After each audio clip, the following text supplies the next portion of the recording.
Clean sheet again, clean sheet again, clean sheet again, ole ole. Welcome to the match reaction for Brentford. Arsenal versus Brentford at the Emirates. We beat them 2-0. Some questions about the performance, but as I said, I'm not going to look too much into them. Victory by all costs. Mosquera went down. Don't know how serious that is. I'm going to check his post-match presser. I made this late because of the I wanted to get the results from the other games, the Chelsea and Liverpool game. We'll talk about that later, but let's talk about the game for Arsenal versus Brentford, an instant match reaction. In the game, I felt we were really sloppy in the second half. I think first half, Noni was very lively, but there are some things that he needs to add to his game, and I think he will work on it. And I think it's better than last time. At least I know he had his shot on targets, some good passes and flicks, and but you just need to get that end product to your game. And if you get that, honestly, it'll be challenging Saka, but I don't know nobody can do that. Mikel Merino with his 29 goal and assist in 2025, Arsenal's top scorer this calendar year. And I don't even know about that guy again. I don't know who the fuck he is. But I can't even tell you who is Mikel Merino. Who is the enigma called Mikel Merino? What does he actually do in Arsenal?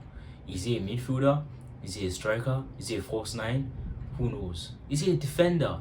But yeah, I feel like there's some downsides to playing Mikel Merino as well, and I know that sometimes you don't like to go into it, but honestly, I think the reason why we're sloppy a lot is that we just had nobody out. We didn't have any focal points, and that's the thing I hate. I don't care how many goals Mikel Merino scores. Fine, he scores some important goals, but you have to look at it like this. You need to score more in a game. You need that focal point, and sometimes we put the ball forward. Nobody's there. Nobody is there. And I think to myself, why is nobody? Somebody needs to be there. We need to. Everybody, look at Erling Haaland. He doesn't come back to play right back or defensive midfielder. He doesn't. That's how he gets a lot of goals. Gyökeres, when he came on, I saw some runs that he could have had 2 goals. Gyökeres when he came on. And I'm not even shitting you. I look in depth into these things. I watch every single detail. I watch every player. If I'm not focusing on the ball, I'm focusing on where one player is positioned. And sometimes Merino's positioning, it pisses me off. Like, I need you to be there. That's the reason why we went at least 4 up at halftime. And I'll tell you the truth. You might talk about, Noni made too many touches. Martinelli should have shot earlier. But it's at the end of the day, why is my striker not there to do that? Why is my striker not there to finish the job? You can't put players in those type of positions that they're not used to. If it's a striker has a killer mentality. We saw that Gyökeres against Chelsea last week. He saw the ball break and he was like, see the ball broke. Saka didn't do that now. He saw Gyökeres was like, on my feet. Even though I'm not going to get it, on my feet, run. Let me try and get the list of touches. Saka came on, missed some chances. Odegaard was okay. He's not up to speed.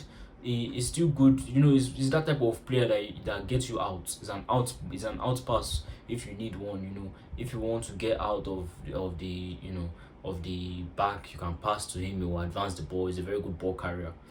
He did that a lot and he relieved a lot of pressure. But some of his final third play was really bad. Martinelli didn't just come into the show at all. I think most times that I saw him, and I don't like this about players coming back from injury, because they are hesitant to go into things. Same with Noni too. And you see the strapping on his knee as well. I think that is hindering him a bit. It's like, oh, I don't want to go into this. Players coming back from it, they don't like to go into 50 feet, and no, I don't blame them. That's why I rather start players that are not just coming back from injury. But the game is the game, innit? You have to play who is available to you, and I got what the change that I wanted. Ben White, man of the match, simply perfect, simply lovely. I love to see Ben White. Ben White is a key memory for me at Arsenal, and I don't want him to leave. Ben Blanco is a very good backup and even starter when you rely on him most. Timber came in, did a job as centre back. That's very quality. But yeah, about that match, it's just like, it reminds me of the West Ham game as well. 1-0 for a while, then we got the second goal and Olympiacos as well.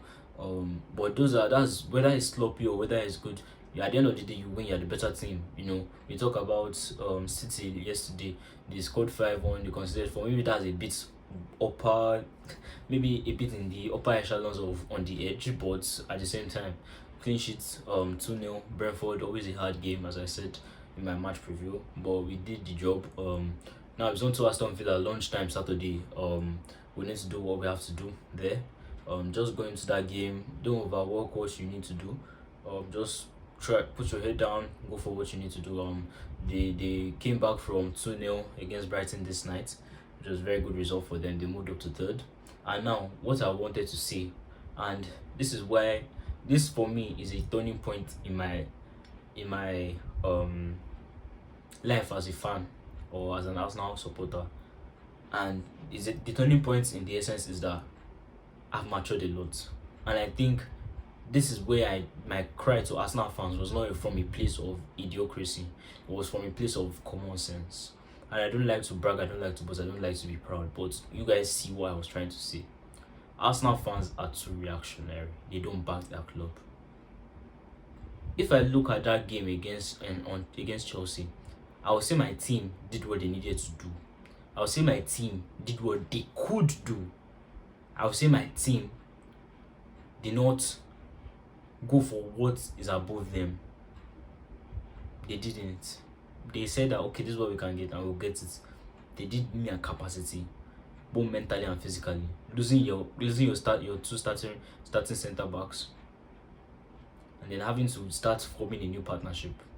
Another partnership that has broken down this evening, but we'll talk about that later in the in-depth preview for Aston Villa. But you see how football is. You see, Chelsea 1, Leeds 3. Leeds 3, Chelsea 1. Shocking defending. So that 9-point gap that you wanted to open on Sunday, has it not opened now? Let's see what will happen the rest of the season, Arsenal fans. So you see when you get that point there, and then you go to Brentford and you win. Think about it. So was there any point for you to be that reactionary on the team? Think about it. Let's calm down. Let's think about it as fans. And that's what I said.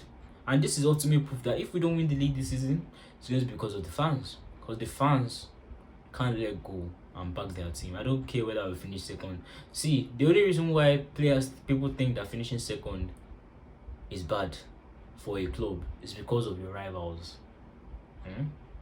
Arsenal finished second 3 years in a row before winning it in O2. Yes, they won FA Cups at that time too. Who cares? But finishing second, because of the rival fans are taunting you, that's why you can't back your own club. Better pattern up. These players are going to, they are humans too. Because you see them once a week doesn't mean that they are not humans.